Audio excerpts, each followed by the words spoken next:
Bohémiens en voyage. La tribu prophétique aux prunelles ardentes, hier s'est mise en route, emportant ses petits sur son dos ou livrant à leurs fiers appétits le trésor toujours près des mamelles pendantes. Les hommes vont à pied sous leurs armes luisantes, le long des chariots où les leurs sont blottis, promenant sur le ciel des yeux appesantis par le morne regret des chimères absentes. Du fond de son réduit sablonneux, le grillon, les regardant passer, redouble sa chanson. Si belle qui les aime, augmente ses verdures, fait couler le rocher et fleurir le désert, devant ces voyageurs pour lesquels est ouvert l'empire familier des ténèbres futures. L'homme et la mer. Homme libre, toujours tu chériras la mer.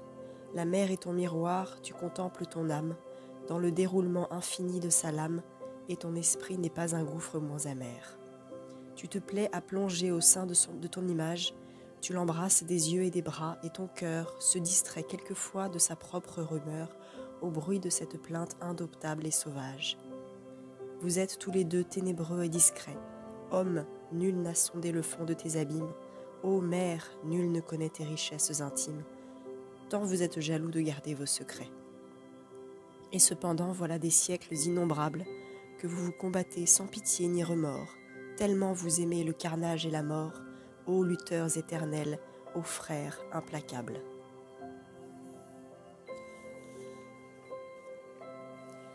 Don Juan aux enfers. Quand Don Juan descendit vers l'onde souterraine, et lorsqu'il eut donné son obole à Charon, un sombre mendiant, l'œil fier comme Antisthène, d'un bras vengeur et fort saisit chaque aviron. Montrant leurs seins pendants et leurs robes ouvertes, des femmes se tordaient sous le noir firmament, et comme un grand troupeau de victimes offertes, derrière lui traînait un long mugissement. Sganarelle, en riant, lui réclamait ses gages, tandis que Don Luis, avec un doigt tremblant, montrait à tous les morts errant sur les rivages le fils audacieux qui railla son fond blanc.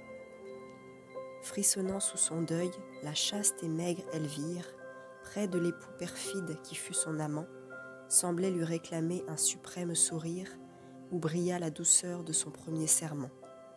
Tout droit dans son armure, un grand homme de pierre se tenait à la barre et coupait le flot noir, mais le calme héros, courbé sur sa rapière, regardait le sillage et ne daignait rien voir. À Théodore de Banville. Vous avez empoigné les crins de la déesse avec un tel poignet qu'on vous eût pris à voir, et cet air de maîtrise et ce beau nonchaloir pour un jeune ruffian terrassant sa maîtresse.